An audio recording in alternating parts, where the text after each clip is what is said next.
The Hormuz crisis represents the biggest energy shock in history. What will be the legacy? Now, in an age of energy security, people will want energy that's closer to home. It doesn't say clean or dirty, just says closer to home, more reliable. Energy security is the #1 reason, not climate change. And that previous grand and beautiful vision of net zero goals through the Paris Agreement, that dream is dead. The basis of the emissions trading system, the reason that we did this is because we had the belief that if we did it, we would establish a mechanism that the world would follow. And the sad truth of it is, aside from New Zealand and Canada, there is no region in the world with a carbon price above $40 and almost none with above $20. So the world is not following.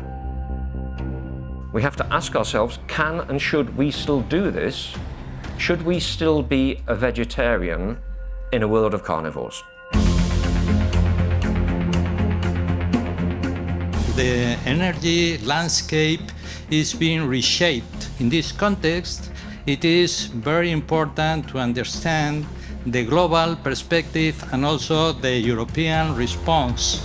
The challenge of reconciling its decarbonization objective with security of supply, economic competitiveness, and strategic autonomy and affordable energy prices.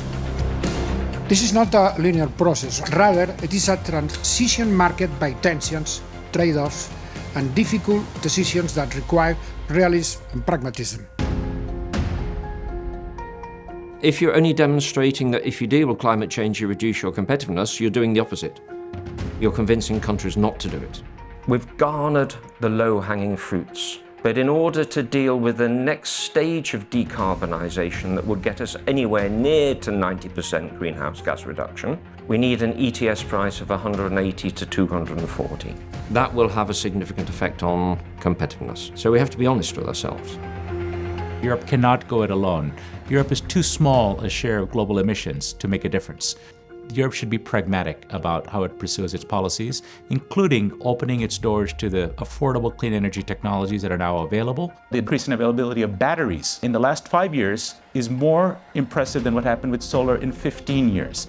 And when you pair these big batteries, grid-scale batteries, with solar, for example, you get clean, firm, 24/7 power. That's what's coming by 2030. I think it'll be economic in many places.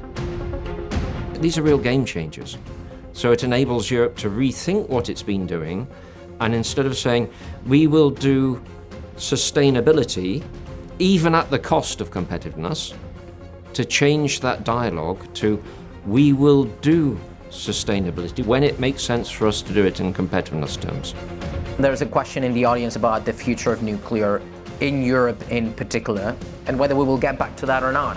We are seeing a nuclear renaissance in Finland, Sweden, France, Netherlands, Poland, Slovenia, Slovakia, Bulgaria, Romania.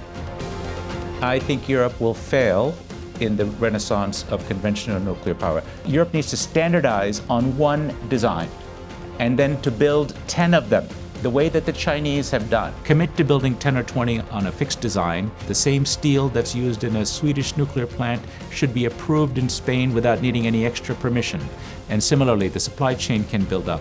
The welders, who are very skilled welders for nuclear welding, they can be moving from one plant to the next, so they have job security rather than dispersing. So Vijay is asking the question, when will Europe learn?